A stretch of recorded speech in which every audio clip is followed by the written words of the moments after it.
સબરીના કઈક નાનપણમાં લગ્ન લીધેલા કઈક 8-10 વર્ષની ઉંમર, અને બકરા ને કુકડા ને બધું ભેગું કરેલું. એની બેનપણીને સબરી પૂછે છે કે આ મારા બાપાને બધું આ બધા શું કામ લઈ આવ્યા છે, બકરા ને ઘેટા ને? તો કે લે તારા લગ્ન નથી કે જાન આવશે ને કે જમાડવા નહીં પડે? તો કે આ બધાને કે મારીને જમાડવાના? તો કે હા. અને બાપુ એ ભાગી હો દીકરી, ઈ કે મારા લગ્નમાં આટલા જીવની હિંસા? જો બાપુ એ ખોળિયાળ ઈ ખાતાના જીવ હોય એને હુજે, બધાને ન હુજે.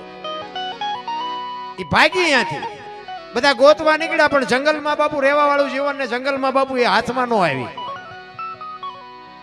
અને તમે હાચા માર્ગે હોય ને તમને આંગળી પકડનારો જડી જાય. માતંગ ઋષિનો ભેટો થઈ ગયો. બાપુ મને તમે કઈક આશરો આપો. એ અને એ દીકરીને આશરો આપ્યો, અને ગુરુ મહારાજે કીધું બેટા અહીં બેહી જા, વહેલો મોડો રામ આવશે. આ એક જ શબ્દ પકડી અને સબરી બેહી ગઈ ભાઈ.